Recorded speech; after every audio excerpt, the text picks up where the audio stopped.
నమస్తే, నేను మీ ఎంవి నాయుడు. ప్రస్తుతం బొబ్బిలి గ్రోత్ సెంటర్ పరిశ్రమలు అయితే ఉన్నాం. చాలా వరకు నిబంధనలకు విరుద్ధంగా కంపెనీలు నడుస్తూ ఉన్నాయి అన్నట్టుగా ఇక్కడ చాలా ఆరోపణలు వినిపిస్తూ ఉన్నాయి. అలాగే అధికారులు కూడా చాలా వరకు నిమ్మకం నీరెత్తుతున్నట్లుగానే కనిపిస్తూ ఉన్నట్టుగా వాస్తవాలు అసలు ఏంటి అనేది ఇక్కడ స్థానికులు అడిగే ప్రయత్నం మనం చేద్దాం. సార్ నమస్తే అండి. నమస్తే అన్న, నేను మెట్రవలస మాజీ ఎంపీటీసీని. నా పేరు మీసాల శ్రీనివాస్.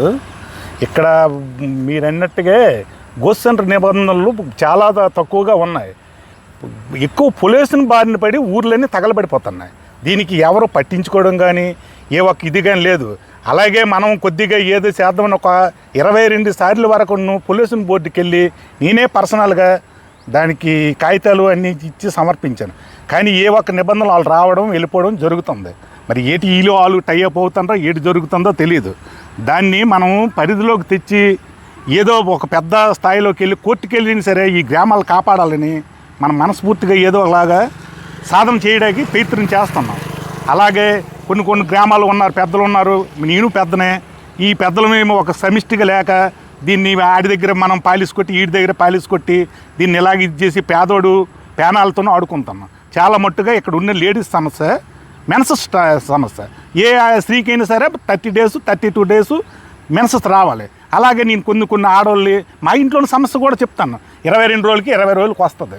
ఏటనేసి ఇలాగే మనం ఒక్కసారి మెడికల్ డిపార్ట్మెంట్ వాళ్ళు ఇలాగ పరిశీలన చేస్తే ఇక్కడ పొగే కారణమైన సంతానం. ఇంకా అది కాక మిల్క్ ప్రాబ్లం కూడా ఉంది. స్పష్టంగా మంచి మిల్క్ సెంటర్ ఉండేది మనకి. ఈ మిల్క్ సెంటర్లోనూ స్పష్టమైన పాలు తాగోలు. ఇక్కడ ఈ గోత్ సెంటర్ పొగ వల్ల ఏటవుతుందో తెలిస్తే పాలు కూడా బాగోలేవు.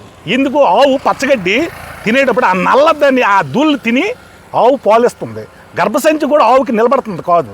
నేను పశువుల డాక్టర్ గారిని కూడా అడిగాను, ఇది ధూళి వల్ల ఇది అవుతుంది. ఒక 2-3 ఆవులు చచ్చిపోతే ఆ డాక్టర్ గారు కూడాను దాన్ని కోసి పరిశీలించి నల్లగా దానిలోను బిడ్డ సంచిలోను నల్లగా బూడిద ఉంటుంది.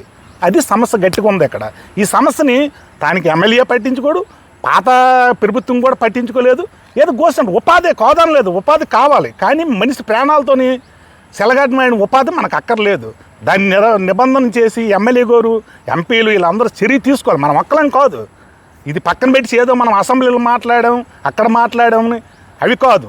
నిజంగా ఇదైతే పొల్యూషన్ బోర్డు ఎక్కడ కాదు, సెంట్రల్కి వెళ్ళిన సరే దాన్ని ఆర్డర్ తెచ్చి ఆ పొల్యూషన్ వాళ్ళు వాళ్ళ కంపెనీ వాళ్ళు ఇచ్చేసి దాన్ని ఇచ్చేస్తారని మనం కోరుతున్నాం. అంటే ప్రధానంగా ఇప్పటికీ మీరు భూములు కూడా ఇవ్వడం జరిగిందని చాలా వరకు అయితే చెప్తూ ఉన్నారు. మీ పిల్లల భవిష్యత్తు కోసమనే మీరు భూములు ఇవ్వడం జరిగిందని చెప్తూ ఉన్నారు.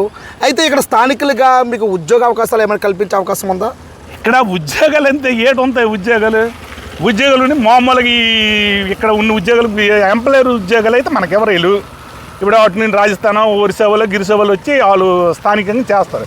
మనకి ఇక్కడ ఏటి ఇచ్చింది బుగ్గి బూడిది, అందులో మొయ్యడం గీయడం ఇదే ఉద్యోగం. మనకి 12,000 10,000 15,000 ఈ జీతాల్లోనూ వీళ్ళు దూలు ఉద్యోగాలు. మనవి ఎంప్లాయర్స్ గట్టి ఇక్కడ ఉద్యోగాలు లేవు. ఒక్కడు కూడా మనకి ఇక్కడ టైపిస్ట్ కానీ ఇంజనీర్ ఎవ్వరు పిల్లలు జాయించడం అటువంటిది లేదు. ఏదో మనకు స్థానికంగా దూలు ఉద్యోగాలు ఇప్పుడు బయటనే ఉంటాయి కదా, మెటర్లు గిట్లు అవి ఉంటాయి. కొందరికి మాత్రం మెటర్ల కాంట్రాక్టులు బడా నాయకులకి వాళ్ళు వెళ్ళి వాళ్ళు బెదిరించిన వాళ్ళకి అలాంటి మెటల్ కాంట్రాక్టులు, వాళ్ళకి ఏవేవో కాంట్రాక్టులు, కళాశాల దగ్గర కమిషన్ కాంట్రాక్టులు ఈ మాత్రం వాళ్ళు ఆ కంపెనీ వాళ్ళది కొత్త తప్పు ఉంది. అది నడుపుతుండ్రు. డబ్బు వస్తుంది ఏ నాయకుడికి ఆశే 10 రూపాయలు వస్తుంది అంతే నాయకత్వం చేసినోడికి. అది మా వినియోగించుకుంటాను. వాళ్ళు అది వినియోగించుకుని మధ్యకని పోయిన వాళ్ళు పేదోడు పెజపోతాను అంతే, ఇంకెక్కట్లేదు. అధికారులకి చాలా వరకు అయితే మీరు చెప్తూ ఉన్నారు పొల్యూషన్ అంతా కూడా కలుషితం అవుతుందని అనేక సార్లు మీరు చెప్తూ ఉన్నట్టుగా తెలుస్తూనే ఉంది. కానీ ఎందుకు నిమ్మకి నీరెత్తున్నట్లుగా వాళ్ళకి ఏమైనా సరే కిందన కాసులు వర్షాలు చేతికి తడుస్తూ ఉన్నాయనా, లేకపోతే అధికారులు ఒకవేళ ప్రజా అధికారులు అయితే మాత్రం ఒత్తిడి వస్తుందనా, తూతూ మంత్రంగా ఎందుకు వెళ్ళిపోతూ ఉన్నాడుగా? తూతూ మంత్రంగా అయితే నేను పర్సనల్గా 22 సార్లు నేను అప్లికేషన్ పెట్టుకొని నేను ఆఫీస్కి వెళ్ళి మేడంని కలిసి వాళ్ళు మామూలుగా వచ్చి విజిట్ చేయడానికి వచ్చారు. కానీ మనల్ని విజిట్ లోనకి తీసుకెళ్ళడం సమస్య ఎలాగ తేలుతుంది. వాళ్ళని మనం ఒక ఫ్యాక్టరీ మీద మనం కంప్లైంట్ పెట్టాం. ఆ ఫ్యాక్టరీ కూడా మనం కూర్చుని పెట్టి ఇది సమస్యని ఏ రోజు కూడా వాళ్ళు తెలపలేదు. వాళ్ళు రావడం ఒక లెటర్ మనం పెడితే వాళ్ళు ఒక లెటర్ మనకి ఇచ్చి మేము వచ్చి విజిట్ చేస్తాం, అంతవరకు మేము చెప్పాం.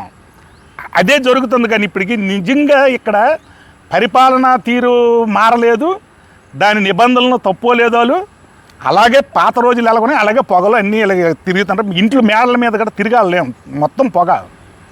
దీనిపై ప్రజలని అంటే మీ గ్రామస్తుల్ని చుట్టుపక్కల ప్రాంతంలో ఉన్నవారు జనసమూహం అయితే చాలా వరకు ఇబ్బంది పడుతూ ఉన్నట్టుగా మీరు చెప్తూ ఉన్నారు. దీనిపై న్యాయ పోరాటం ఏ విధంగా ముందుకు వెళ్ళాలని మీ యొక్క ఆలోచన? ఇప్పుడు కొందరు చనిపోవడాలు ఇటు జరుగుతున్నాయి ఈ మధ్యనే. దీనివల్లనే నిజంగా దానివల్లనే తెలిసిపోతే న్యాయ పోరాటం చేస్తాం. ఎందుకు చేయము? ఇప్పుడు ఒకడు చచ్చిపోతే ఒక ఇంట్లో 4 నలుగురు వస్తారు కదా, కంపల్సరీగా వస్తారు. వచ్చి వాళ్ళు దీనికి పోరాటం చేస్తాం, చేయకుండా ఆగాం. పోరాటం మాత్రం మన వంతు మనం పోరాటం పిలుస్తాం, చేద్దాం. ఇక్కడ మన ప్రస్తుతం చూస్తూనే ఉన్నాం. ఇక్కడ స్థానికులు అయితే చాలా బాధాకరంగా వినిపిస్తూ ఉంది. అధికారులు అయితే మాత్రం ఎందుకు పట్టించుకోవడం లేదు అనేది అర్థం కాలని పరిస్థితి అనేది తెలుస్తూ ఉంది. ఇక్కడ కంపెనీలు రావాలి, అభివృద్ధి చెందాలి, కానీ ప్రాణాలు పోయే కంపెనీలు మాకు ఎందుకునని ఇక్కడ స్థానికులు అయితే మాత్రం వాపోతున్నట్టుగా తెలుస్తుంది. అనేక సార్లు పిటిషన్లు ఇచ్చాం, అంతేగాని తూతూ మంత్రంగా నడిస్తే మాత్రం ఖచ్చితంగా చట్టపరమైన అధికారులపై న్యాయపరంగా తీసుకుంటామన్నట్టుగా తెలుస్తూనే ఉంది. చూస్తూ ఉండండి ఎంఈ న్యూస్. నేను మీ ఎంఈ నాయుడు.